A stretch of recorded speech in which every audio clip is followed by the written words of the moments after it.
Hey everyone, today my guest is Andy Di Santis. He is a private practice dietitian, blogger, and author from Toronto, Canada. He graduated from the University of Toronto School of Public Health with a master's degree in public health nutrition before working for Diabetes Canada on the research and education team. From there, he combined his passion for public health and one-on-one counseling by pursuing a career in writing and private practice. He has since written hundreds of blog posts, published 7 books, and helped countless people on the path towards healthier living. At this time, I want to welcome Andy to the Heal Your Natural Wellness podcast. It's non-alcoholic fatty liver disease. So in this case, it's not caused by alcohol intake. There are liver issues caused by alcohol intake, but there's obviously a large, dietary role to play. You know what I mean? And we know that, diets that are higher in what we'll call like the low glycemic carbohydrates, the things that do not get broken down as quickly, your legumes, your whole grains, vegetables, things like that, diets high in what we call the healthier fats, nuts and seeds, avocado, fish, diets that are high in these foods, people who eat these foods more often are generally less likely to end up with the situation, right? And so that just speaks to the connection, the chemistry that it's involved with maybe eating diets that are high in refined carbohydrates, diets that are probably higher in saturated animal fat or in processed meats and things like that. So there's obviously connection there. And in writing that article, I'm rambling a little bit, but in writing that article, I also found there was increasing evidence for connection between the state of the gut health and the liver. As you know now, gut health is associated with everything as a potential cause because it's linked with inflammation and things like that. And obviously, there's a massive inflammatory component with this disease as well, right? So it's fascinating. Yeah, and it's interesting that you say we've been talking about the gut connection, the connection with the gut and the brain, the heart. I had Dr. Catherine Clinton talking about, tending to terrain, things like that. So what I wanted to know is with what you the research that you've done with non-alcoholic fatty liver disease, for example, for people, because I was actually diagnosed with it, and I've been, I was a former athlete. I try to, eat healthy, whatever, but I've always had issues with like hormones, whatever. And the sleep, which I always talk about, my audience is they're probably like, broken record, but my Yeah. issue is the sleep. Like, I've always been like a night owl, then I work late hours in the past and completely screw up my circadian rhythms and hormones and stuff like that. So for example, is there some type of genetics involved with this Yeah. condition, or anything else that can potentially be not the common denominator, as gut and things like that, diet? Yeah, I mean, like physical activity is connected. You know what I mean? There's physical, these things, physical activity, smoking. Obviously genetics play a role. If Smoking. yeah, certain conditions, I think, they are a spectrum. Some are more closely linked with genetics. Some are more linked with lifestyle and environmental factors. Some are in the middle. You know what I mean? My inclination, I'm not going to pretend to be, obviously I've researched and I've written about liver disease. I'm not going to pretend that I'm not someone who's devoted my life to the liver. However, my inclination from the evidence I've seen is these liver conditions trend more towards the lifestyle side than the genetic side in terms of what is likely to cause them. Obviously, there's a genetic component as well, though. Gotcha. So real quick, some of the foods that you mentioned that are good to enhance liver function. Mhm. You said vitamin E. Can you like mention a couple of them for our audience too? I know a lot of them take Yeah. notes and things like that. So well, vitamin E is a fat soluble, very strong antioxidant, right? Found in olive oil, found in certain nuts and seeds, found in avocado, the same place we find these healthy fats we speak about, right? So that is protective of the liver, right? So that's one example. Okay, then we have our omega-3 fats, flaxseed, chia seed, hemp seed, fish, right? Then we have our low glycemic carbohydrates, lentils, chickpeas, kidney beans, you know what I mean? Quinoa, sweet potatoes, these starchy foods that do not raise the blood sugar too quickly. These are useful as well, right? And then the list goes on. There's a potential connection for foods that are higher in what's called prebiotic fiber, like asparagus and apple and artichokes. These foods that really facilitate our gut bacteria to be diverse, and those have a potential to reduce the state of inflammation in the body. Those may protect the liver as well. Of course, they're going to protect all the organs on some level, but it's important to note. So those are definitely some of the foods I would keep in mind. Excellent. So probiotics. Now I see coffee. The coffee is controversial. Yeah, let's What I talk about always that. say, for starters, coffee is one of the most sprayed crops. I'm Colombian. I am a little bit familiar with coffee, Right. and so I always tell my audience, or go for organic coffee for starters. But tell me about coffee and the liver.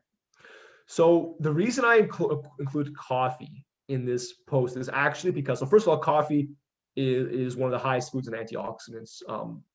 It's higher than most foods in terms of its antioxidant content. So that's obviously part of the reason why it's protective. But what I found is that I looked at a report on liver cancer. So liver cancer is not one of the most common cancers. It's one of the top 5 most fatal, though. What I found is coffee intake is strongly linked as a protective mechanism against liver cancer based on the American Institute for Cancer Research. So technically, Okay. coffee is not directly related to fatty liver. I just included it there because I saw it brought up on a report for liver cancer prevention.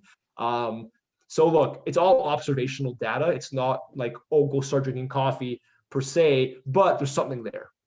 Gotcha, gotcha. Yeah. I don't know if you're familiar with this at all. I would hope you are. I would think you are, not hope. Yeah. What about coffee enemas in relation with like liver? We know that coffee enemas are used in the alternative medicine to treat all types of cancer for the detoxing what is it? Honestly, personally, that's not a topic I'm familiar with or I've looked into. Perhaps it's something I can look into in the future. It's not something that really comes up Gotcha. in my line of work or in my line of study. Mm-hmm. I'm not saying that's right or wrong. It's just it's not something my clients have discussed. It's not something I encounter on social. So it actually isn't something I've really spent any time thinking about, to be honest. Okay, not a problem. I figured I would ask, and No, that's completely understandable. Okay, cool. So let's no, move to the other question. no, One of your posts, you had, what are the 5 most prescribed medications? So why don't no. you tell us a little bit about that and why avoiding them to begin with is the best step, and when is it not possible to not take medications? I don't know if that Right. makes sense. Yeah, no, I understand what you're saying. Like, okay, so the reason I wrote this post is because the most prescribed medications in a population reflect the biggest health issues in the population. Maybe like on some level, obviously, there's obviously a connection, right? So when you see that high cholesterol medication, high blood pressure medication, acid reflux medication, the medication for depression, and then medication for the thyroid are, the most 5 among the most 5 prescribed medications. That for me is inspiration for people to be aware of nutritional considerations for these conditions. Now, that's not me saying, like, if the doctor told you need this medication, don't listen. That's me saying, okay, just so you know, there's steps you can take to prevent it. And if you're on this medication, there's steps you can take to reduce the amount you need or perhaps get off of it. Now, this occurs on a spectrum, right? Because for cholesterol, for example, I think there's much more potential to you, and acid reflux, let's say as well, there's much more potential to remedy that with diet and get off medication than thyroid, for example. Like if your thyroid levels are way off, as far as I know, you're not going to get off of that by changing your diet. Now, I'm not like, this is my understanding of the thyroid. Now, depression as well. Like depression is multifaceted. So obviously there's a nutritional role, but my view in terms of my understanding of the evidence is the nutritional role in depression exists, but it's not as strong as the nutritional role in cholesterol. It's much more clear cut with cholesterol. Like we know if you have soluble fiber, you have your monounsaturated fat, you have your legumes, your cholesterol is very likely going to come down. Now, we can't say that with the same confidence that eating foods like that's going to take away your depression, right? Because depression is arguably more, well, almost definitely is more complicated. So these things vary on complexity. You know what I mean? Right. So yeah, hopefully that makes sense. No, that makes total sense. And but kind of like circling back on that, I had the holistic psychologist, and she was actually, I was very surprised also when she said that because it's lack of vitamin D, lack of certain nutritional deficiencies, and how important it is to to the microbiome. Excuse me, it's linked to many mental disorder, not mental disorders, like Yeah, exactly. There's a strong connection depression. between the gut bacteria and even anxiety. I wrote an Right. article on anxiety and nutrition, and Yeah. there's a lot of evidence that there's something there in Yeah. terms of healthy gut bacteria and reduction in anxiety symptoms. Obviously, this gut brain connection gets played up, but that's the real life consequence of it. Yeah, yeah. If gut health is not on point, it's going to you're going to be more, you may be more susceptible to mental health concerns. Doesn't mean a probiotic is going to fix depression, right? But again, there's something there. Yeah, no, and it's, it never hurts, if you start with your diet, and that's how they all usually start. Thank you for answering that. Now we're gonna move on to the next question. Let's talk about the latest on intermittent fasting, what Sure. we know, what we don't, and who potentially shouldn't intermittent fast based on maybe their conditions or what you know about. Right. Yeah. I mean, so intermittent fasting, that's a large topic for sure. I mean, so look, okay, let's see if we can break it down. I mean, I've written a book on it. I've written multiple posts on it. But even with all of that, it's like it's interesting because I think how I look at fasting is there's two components. There's the physiological component, which we're learning about, right? So what I mean by that is what is this theoretical effect we get on our metabolism and our physiology when we fast? Like, and what is the actual meaningful output of that? Like, we don't know this for sure. Like, there's studies and there's something there. Yes, it could help with reducing A1C, you know what I mean? Insulin sensitivity, things like that. Yes, it could change the way our body works with energy. Yes, it could change gene expression, but we don't know what the actual implications of that are. We just don't know yet. It's like, I'm sure there's people on the internet who will claim strongly that fasting is this. I don't think we have the evidence to make strong claims. I think we can say there's something there and fasting has some effects, but are these effects enough that we should widely recommend it for everyone? That's questionable, right? And you can debate that, right? Yeah. But what's more interesting to me is the practical side of fasting, which is like, for some people, does the idea of eating in a shortened window of time just work for your life? Does it allow you to spend more energy on your decisions when you do eat? Does it just fit your lifestyle? Does it make you happier? If it does, cool. Then who cares about the rest? It already, but I don't believe that for someone who it doesn't work for, who doesn't like it, then they should bend over backwards to do it just for these theoretical physiological benefits. This is my stance on it. So I don't think you turn your life upside down to fast because some blogger told you it's the best thing, right? Yeah. This is my view. And now I've written a lot on fasting. So this is me saying it as someone who is interested in it, who sees that there's something there. But there's a dark side to it too. I mean, it can certainly quickly become restrictive. You know what I mean? People who need a lot of energy intake or who are, need a lot of nutrient intake, they need to be very careful if they play games with fasting, especially depending on your personality type. You can go too far. You know what I mean? And so there's dark sides to it as well. Oh yeah, I think that actually happened to me, anecdotal, but I think I was doing it wrong. I was working out once I was given the green light to work out because I had a herniated disc. I started just going to the gym like 5 times a week. Right. I was so pumped because I like it, and I was also doing intermittent fasting. I think I was doing it for too long. And Jade Tata, I don't know if you're familiar with him, was talking about how it didn't work out. It didn't work for him either, at least for that period, because I read his newsletters, and I was like, oh my God, maybe that's what happened to me. I damaged my metabolism a couple of years ago because of that, and I'm still now recovering. And I couldn't understand. I'm like, I'm doing intermittent fasting, I'm keto-ish, and at first I was losing the weight, then I gained it all back, and I'm like, what's happening? So I'm so careful with intermittent fasting now. Yeah. That I just do it like for, maybe 12, 14, and I'm just kind of playing with it. But like you said, it's not for everyone. So yeah. And I recommend anyone who's listening, who's into it, don't be too dogmatic about it. Like, you don't have to do the same hours and the same time every day. Like, if one day you wake up and you intended to try fasting, but you're hungry, I don't really recommend you just like destroy yourself just to like not eat. Like, and conversely, if you wake up and you're not hungry, like, you don't have to eat. You can wait until you are, right? And you don't have to label it necessarily, but it would technically be intermittent fasting. You know what I mean? So, it is what it is. No, that's a very good point. And I think I was very strict with it. If I was exactly what you just said, Right. if I was hungry, I wouldn't eat until like, 11, 12 o'clock, and I was too strict. Maybe that wasn't good for me. So like you said, test it. One day you do 12 hours, the next day you do 16, whatever, but Yeah. always under the guidance of someone, who's done this before. Awesome. Yeah. Let's move on to the next question. This is one of my favorite topics. Yeah. Let's talk about soy. Yeah. It's one of my favorites as well. And you're gonna so does it mimic estrogen? Is it an endocrine disruptor? And what is the latest science on? So we're gonna focus on Right. non-GMO organic soy, because you and I know that genetically modified soy, it's not good for you, right? It's not. So what I would say to that, I would say that it's not in the food system.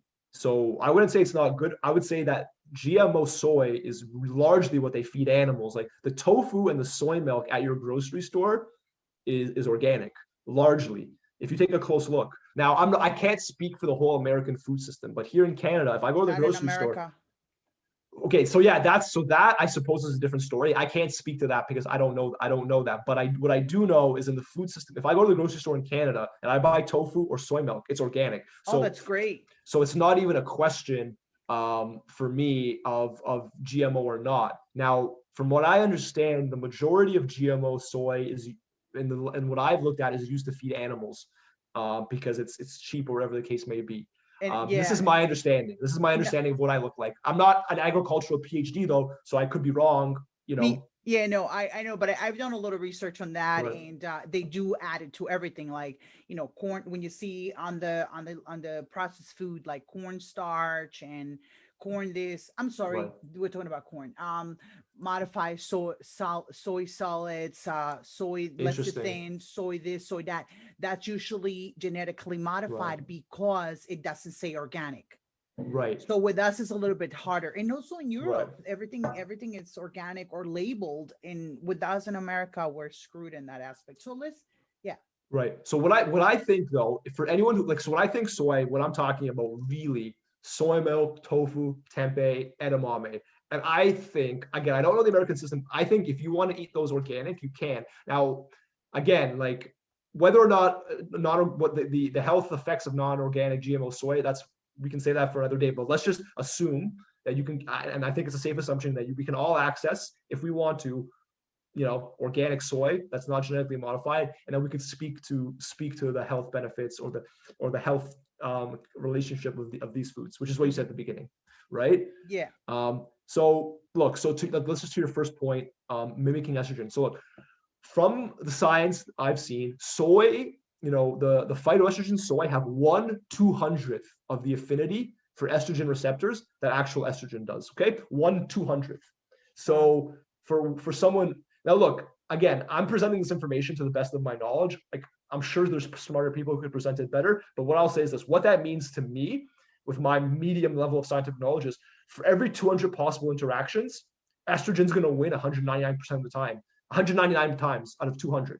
Okay, if my math is right, which means that these phytoestrogens are not out here like really doing anything to your normal bodily function from that perspective. They're not drastically changing how your body's working. In fact, if you want to talk hormones, let's talk, PCOS, very common. 1 in 10 women have PCOS. Okay. So I've written extensively on soy and PCOS. What I've seen is women with PCOS who consume soy, they have a reduction in their androgen levels. Okay. No And kidding. in PCOS, what do we want? Well, we want the hormones that we're interested in are androgens and insulin, right? Anything that can help those two. And from what I've seen, the experimental studies, soy helps reduce androgens in women with PCOS. So, I mean, people are so quick to look on the other side of it, but from what I've seen, it's positive. Now, Wow. again, it doesn't mean you're not going to find someone on the internet who says it's bad for you, but you got to look at the human studies of people Just, who eat it. yeah, like usually, like I always tell my listeners, my readers, is like, you always want to look at both sides, look at the Right. studies. Don't just read a blog and then make a decision. You really want to look at the studies. You want to look at the data. That's usually in the latest. And you know what? It always changes. Right. It's constantly evolving, and also sometimes the studies that are written are sponsored by companies that are have certain interests, so you always got to That's be true as careful, right? well.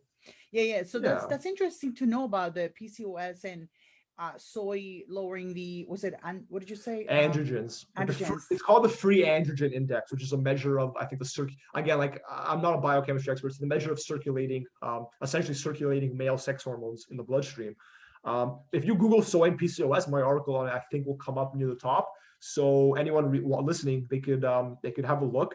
And if you want to make a judgment on something, look, it's not easy to make scientific judgments, not even for me, because there are many people smarter than me in the world of science. I don't even begin to question that. But if someone's saying something about a food, they should probably have some human experimental evidence about it. Like, if you're just reciting a study in a rat or like in a petri dish, and that's the reason why soy is bad, that's a tough sell. You know what I Yeah, mean? yeah. So, I stopped consuming soy for so long right, because of you're that. not alone. One of the studies No, that I read, but then I found one of your posts and I was like, wait a minute.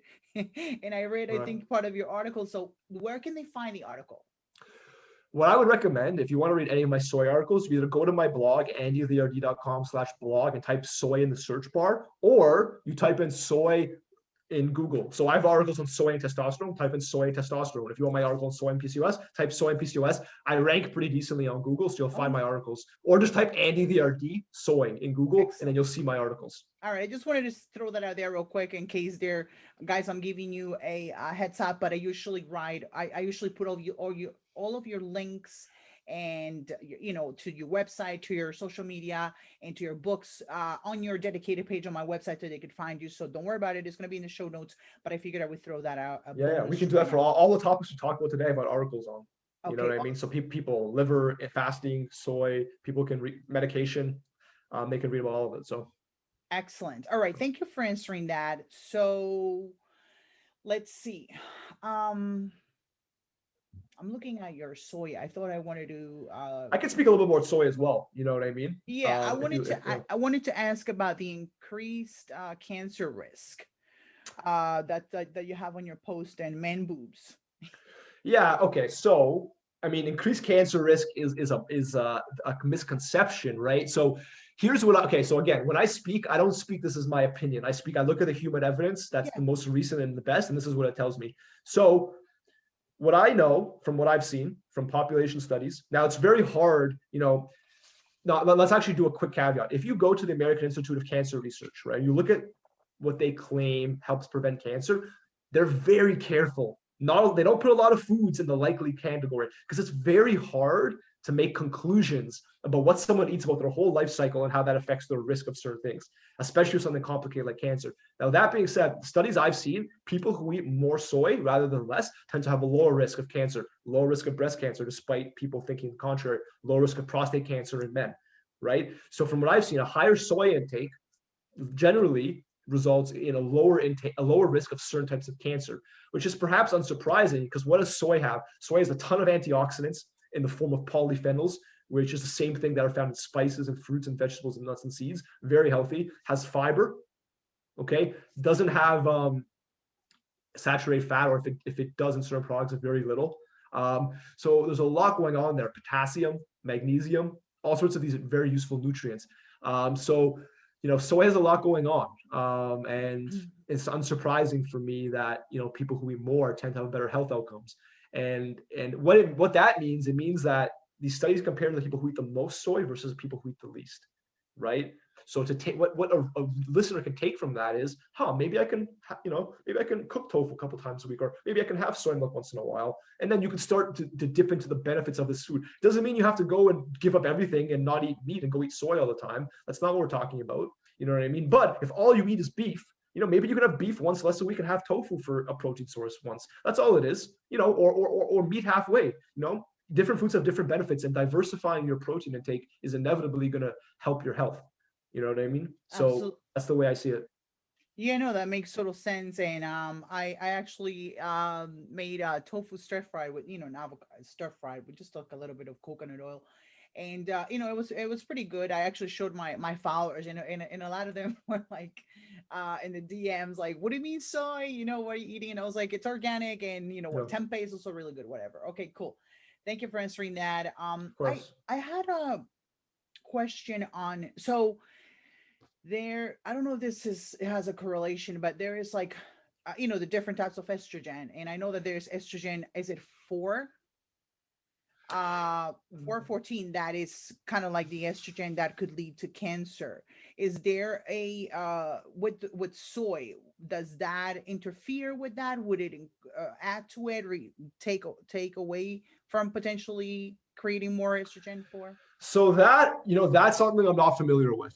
Okay. I mean, as far as I know, like I said, what I said still holds though, is that phytoestrogen in soy only very weakly 1/200th of the strength of estrogen, right? So that should follow that independent of. Now, look, I understand there's also genetic differences in how people, express estrogen, how it affects with receptors. That's probably above my. Probably a little bit above my pay grade. But I have read an article on soy intake and breast cancer, and depending on the type of breast cancer a person has, soy may interact differently. And Oh, that's interesting. that's a subset of the population, though, right? But for breast cancer prevention, what we see is people who consume more soy either has a neutral effect or a positive effect. So, Good to but know. once you have, if you have breast cancer, I'm not going to be too quick to give, prescriptive advice for you, because it depends on the type you have, medication you're taking, speaking with your doctor. I leave that for that. Gotcha. No, definitely. Thank you for clarifying that. Yeah. Now we're gonna move to something that you are familiar with. Yeah. Will consuming soy-based products lower testosterone? Again, this is a common misconception. It's a commonly held belief, but I've written on this, and I don't see any evidence that suggests that men who consume soy have lower testosterone levels, or that consuming soy leads to a decrease in testosterone levels. So you have to realize as well that, for someone who has normal hormone levels, like, it's not so easy to just, like, these are tightly regulated in the body. You know what I mean? It's not so easy to change these, right? If you take someone, let's say, I'm going to use an example, who has pre-diabetes, okay, and things are starting to get a little bit off, right? Insulin, blood sugar levels. You're not just going to change one thing and fix that, right? So why Yeah. do you then think you're going to change one thing with your diet and then something else is going to go to shit? I won't swear in your podcast. So if I think that's a reasonable comparison, right? Absolutely. Yeah. So Gotcha. Okay, cool. So for you guys, men that are worried about testosterone, I think a main concern will be smoking. If you're concerned about testosterone, right? I've read an Not article on that direct. too. We can talk about that too. Yeah. Let's talk about it. Yeah, I mean, you're right though. I mean, anything that's not accepted to be great for your health is probably not going to be good for your testosterone levels either. You know what I mean? And Yeah. like physical activity is obviously that's good for testosterone. Low fat diets, because testosterone is a steroid. It's synthesized from fat, right? So we have to, trying a low fat diet that's low in these healthy fats, nuts and seeds, avocados, things of that nature. You know what I mean? And Mhm. also from fish and meat and things like that. Uh-huh. If you go too far on a low fat diet, you can compromise your testosterone levels. Right. I was just gonna say that. Like how low, just we always talk about based, obviously they need to see their doctors, whatever, but Right. based on the little bit that we know, you don't want to go too low. Like I was just thinking, healthy fats definitely, because a lot of people, for example, if you're doing keto and you're already not eating certain foods and you go super low, you want to keep it balanced. Like definitely the healthy fats, the fish, the salmon, sardines, things like that for men, right? Yeah. What are other ways to increase testosterone naturally? Well, there's a strong, so this is an area of research that is, again, it's not super, super clear, right? Besides, like, to say, let's eat as healthy as possible, but there are some connections, right? Avoiding eating too much of a low fat diet, refined carbohydrate, people who eat more refined carbohydrates may be at higher risk of low testosterone. People who eat more vegetables and antioxidants are more likely to have higher testosterone. Magnesium, there's something there. There's definitely a connection between magnesium and testosterone, which is probably the most interesting, because magnesium in Canada anyway, I think in the States as well, is one of the nutrients that's most likely to be underconsumed, Oh yeah, right? So it's yeah. very possible that magnesium is underconsumed. And guess where magnesium comes from? It comes from these same foods that I've been discussing: your nuts and seeds, your legumes, your whole grains, these same low glycemic things that are good for everything else. Well, guess what? They're good for testosterone too, right? So people like to put one food on a pedestal, but your body is a system. Everything's connected, and certain foods, they help multiple systems. It's not like one food does one thing. You know what I mean? Mm-hmm. And so magnesium is a big one. And anyone listening, just by the sheer law of statistics, knowing what I know about population magnesium, magnesium is a good place to look to help you with your testosterone. But look, if your testosterone levels are really low, sometimes, there's testosterone replacement therapy is increasingly common, men over 40 and things like that. I'm not expert in that, so I'm not going to comment on that. But sometimes food doesn't fix everything. Obviously, I'm a dietitian. I believe strongly that a strong diet minimizes your risk of bad things happening. But we have to be honest and say food doesn't always fix everything. But unless your diet's on point, you can't be sure that's not what is causing your issues. Right. That's a really good answer. And it just comes to show you that, for the most part, leading a healthy lifestyle that includes, what we always broken record, stress management, physical activity, your diet, sleep, and all of that, it also plays a role. But it's always, I like to ask these type of questions because, believe it or not, sometimes I'm listening to a podcast and I'm like, oh, it's a reminder. I'm like, oh, you know what? Meditation or what is it? Breath work. And it's like, Right. all of a sudden I'm breathing for 5 minutes again, trying to get that breath work during the day. So awesome. Thank you for answering that. Now we're going to move to another favorite topic of yours. I was looking at one of your posts and Right. your professor I is a think I know physicist. what I know what you're talking So let's talk about that. Listen, they're gonna go and visit your page because usually Right. they after the podcast they're gonna go see it. So let's talk about that. Let's talk Yeah. about poopology 101, like you Yeah. have it here, which is a Yeah. very important topic. So the question I was going to ask is what is normal, what isn't, and when should they be concerned and run to the ER, to the doctor, not the ER? Yeah, well, look, I think first and foremost, any bowel movements that are regularly urgent, loose, painful, or struggle, right, on either side of that spectrum of like coming out way too quick and easy, like easy, not in a good way, and then being way too much work, neither one of those is good. Okay. Ideally, a bowel movement is, comes out easily. There's not a lot of urgency. Besides just the natural, I'm not saying if you don't have a big coffee and you have to go to the washroom, like that's like normal, right? That can happen to people. But Right. generally, the average person goes between 3 times a day and 3 times a week. If you're outside of that range, like if you're 4 times a day or you're 2 times a week, then we're getting into maybe that diarrhea, constipation, maybe IBS level, although that's not an official way to diagnose those things. You might have if you eat a lot of food, you might have 4 great bowel movements a day and you might be fine. So it's hard to I can't say for sure. I'm just statistically speaking, those are the ranges. You know what I mean?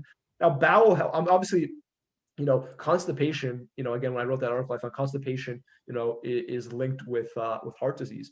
And it makes sense because, Oh, wow, diet, really? a diet that's low in fiber, let's say fiber obviously is a major driver of bowel movements. Sometimes it's more complicated than that, especially if you have IBS or IBD. Obviously, there's some other things that go on, but fiber and water intake and movement are major drivers for bowel movements, right? Physical movement, blood flow through the digestive tract. So it makes sense that if you're that system, knowing all we know about gut health, if that system's not working properly, it's not surprising that's associated with increased risk of other things going wrong. Right. Right. So I would say if you're on either end of that spectrum, or if you find like what also often happens with my clients, sometimes they rely on laxatives. That concerns me because that creates a dependency. And then what that creates is a bit of a hesitancy, because a lot of times what happens to my clients, they're on laxatives, we fix up their diet the first week, they aren't going, so they're tempted to go back. I say, listen, give it one more week. 99% of the time they're okay, because the body has to adapt to the fiber intake, to the fiber load, and to the lack of laxative.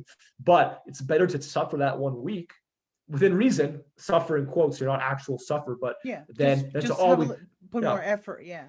than to perpetually rely on a laxative, let's say. Oh yeah, I do know that a lot of those laxatives have side effects and things like that. Right. So what would you recommend for someone based on your experience, who is experiencing constipation per se with foods? Well, let's start with fiber. Let's start with these same foods. And what contains fiber? Whole grains, legumes, nuts, and seeds. Let's look at your water intake. Are you getting your heart moving? Are you getting your body moving? Are you getting your heart pumping? Blood flow is very important to the digestive tract, right? Yes. Good blood flow is very important. You know, how's your posture? You yoga? How's your stress level? You dabble in meditation? Do you go for walks? I mean, where do you not start? I mean, you know, everything, right? I mean, Yes. you know, And something, I'm sorry to cut you off, something as easy as walking after meals. I of think, right, it course, goes back to that circulation. And I've noticed myself, like if I eat something that it's on the heavier side, I'm like, you know what, let me just go for a walk.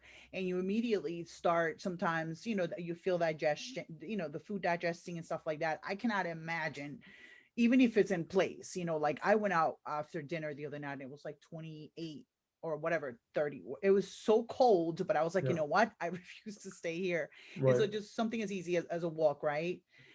Or indefinitely fiber. So, definitely read Andy's articles. He's spent quite a bit of time on a lot of these topics. You're definitely going to enjoy them. And this basically concludes the podcast. Andy, is there anything you wanted to close the podcast with? No, just thank you for having me. It was a great conversation, and yeah, I would encourage everyone to read my blog, subscribe to my newsletter, and you know, and if you're looking for a dietitian to chat with, or looking for a laugh on social media, a laugh and learn. You laugh and then you learn also. I'm the guy for that. So yeah, Yes. And thanks for actually, having me. no, you're welcome. And I usually want to let you guys know, because you could connect with Andy. That's what I was going to say next. You could visit him and connect with him via his website, and it's Andy Yeah, therd.com. I'm gonna all everything is gonna be in the show notes, so don't worry. The same name on Instagram and on Twitter, so you could follow him and learn and also have a laugh. So also you have a book coming up, or you just published, or what was yeah, it? I have a book coming out in April that I cannot announce yet officially, but Okay. it's stay tuned. It's February 22nd. I'll be promoting it soon. So anyone who follows me on social and on my website, they'll be seeing plenty of my book content soon. So not to worry. Okay, perfect. So Yeah. I figured I'd just bring it up, and I Yeah. will add it Appreciate it. to your to the show notes once it's published, so you guys can find them. And I'm also going to add his books, so you could also get a hold of them and learn and get better and heal. So Andy, it's been an absolute pleasure having you. Thank you for sharing your knowledge and your wisdom, and I'm looking forward to having you again. Yes, please have me back. Thanks again. It's awesome. Awesome. Thank you.